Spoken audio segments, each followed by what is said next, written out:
What's up guys, I'm Oldboy and this is my tutorial on how I use the SP-404's sequencer or pattern mode to make my beats. Today we're going to be sampling some Dionne Warwick, as you can see. Now this is my first time making a tutorial, so if you have questions or if I've missed anything, or even if you have suggestions for future tutorials, feel free to leave me a comment. But for now, let's check out this sample.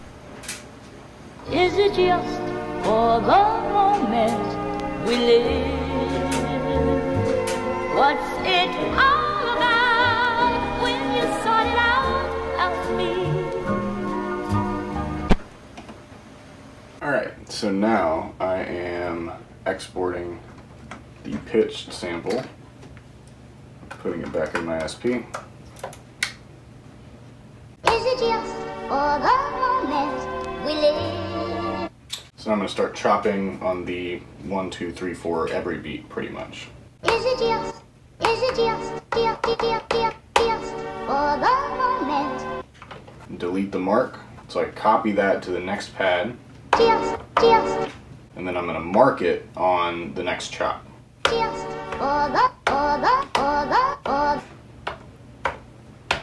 Delete, mark, delete. And that's how I chop. Copy to the next pad, so on and so forth.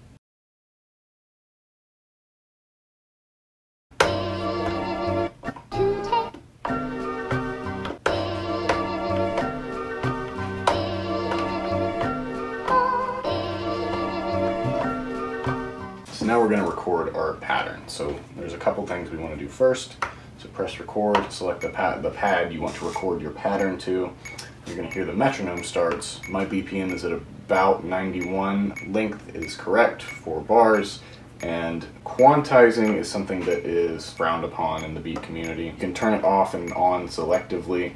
But for me at least, I like to quantize my chops, and then my drums is where I can get a little loose. So let's go ahead and make sure quantize is on, and this is where a lot of people are going to be frustrated. So my chops are on the 4, so you would think that I was quantized to 4, but a lot of times this does not work well for whatever reason on the SP. I have always quantized to 8, unless I'm going beyond that in terms of how small I'm going. So if I want to do some 16th hi-hats, obviously I'll go to 16, but everything else I quantize on the 8.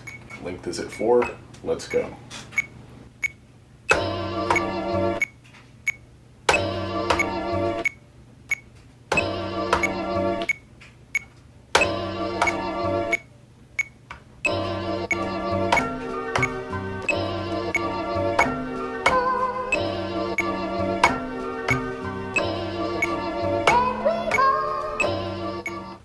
So you're going to notice here that there's going to be a gap in between the end and the beginning of the loop.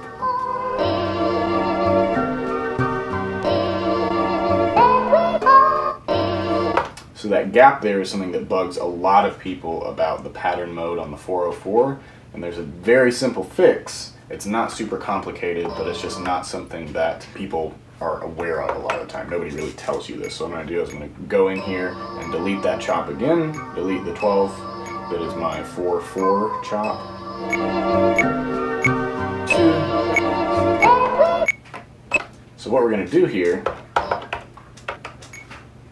make sure we have quantize on, and then what we do is we're going to play the 4/4 on 4/4, but hold it past the 1/1 again. Let it ride again into the loop. So that sounds, you know, a little like cacophonous there, but when we play the loop again, you're going to hear that this is what allows it to loop completely.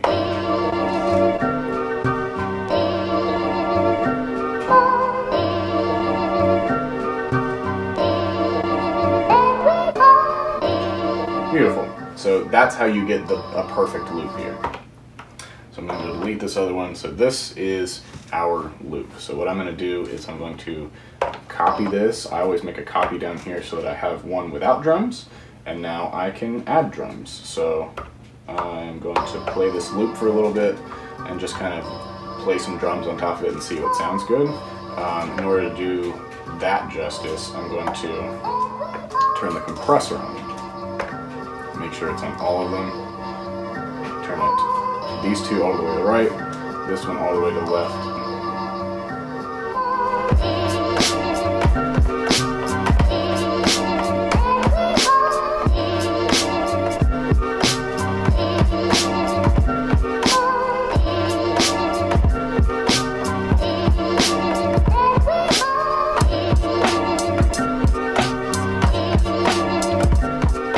So I'm noticing here that my drums are not peeking out of this sample as much as I would like them to. So what we're going to do here is go back to all of our chops and turn them down just a bit, because the way that the SP compressor works, at least the way to get it to sound like I want mine to sound, to have that sort of side chainy duck, you have to have the sample a bit quieter if you recorded it on full volume. So you go to start level here, and this third one is the volume. So I'm going to turn it down to about 70. And now that I've got this position, I can just sort of copy that for the rest of them. So I'm going to turn all of these chops to 70. Alright, now, if we play our loop, it sounds mostly the same, but when I play my drums now, you're going to notice that they peak out a bit more.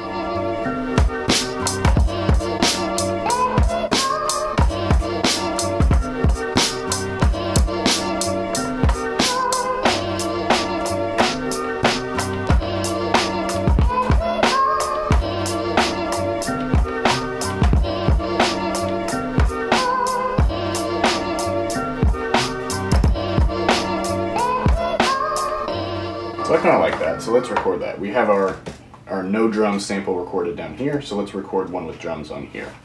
So I'm going to try quantizing the kicks now, because I find that since the samples are quantized, the kicks kind of fit better if they're quantized, at least the kicks on the one. So that's what I'm going to do. Quantize those. The snares we will probably leave unquantized, so let's do this.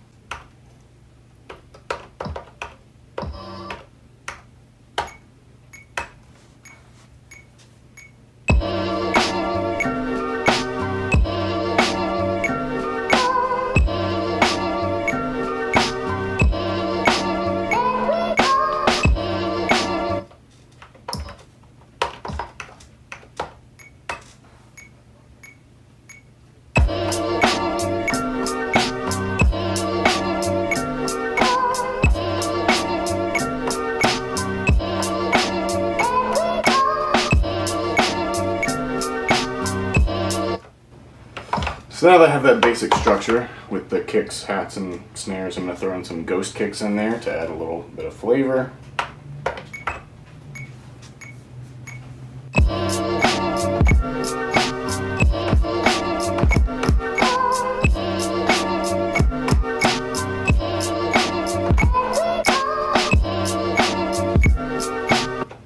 Okay, so, you know, it's a loop. So what I'm going to do now is going to copy this to the next pad and delete all of my chops. So I'm going to hold delete and hold down everything. If you know which ones your chops are on, you can just hold those down, because on this page it doesn't, you know, it's just those two I know. But if you don't know, you can always just hold all of them down. So I just know I need to hold these two down. And go to the next page and delete what I have.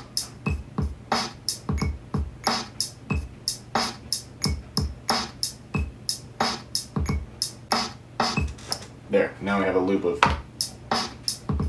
just drums. So what I do is I always copy this over here, so we have one of just raw drums to use for the future. Kind of similar to how we have this one with no drums. This is just drums. But now we have this here that we can use to make a B section. So we're going to use the same drum so that we don't lose the rhythm from the first one. And now we can just throw some other chops in there, and we'll quantize those just like we did the other chops. So let's open this up and find a new groove.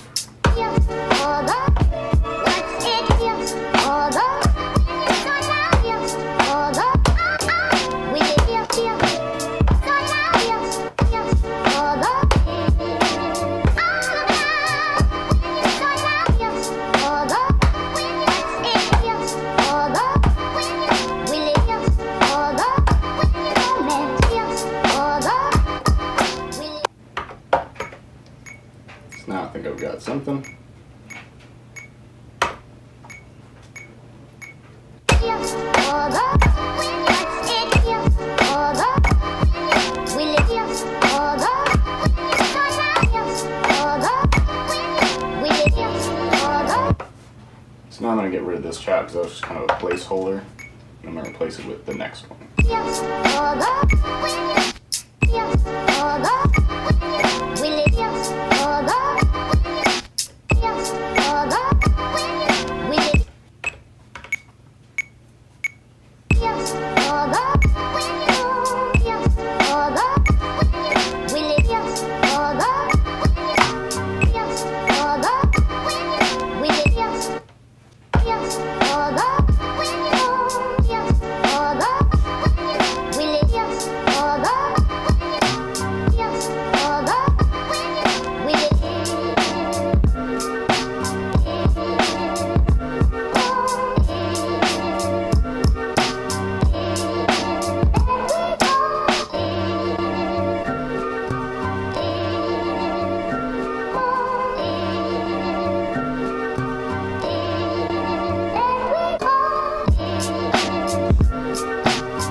So that's how you make a beat using pattern mode on the SP-404. I hope this was helpful, and you guys have a great day.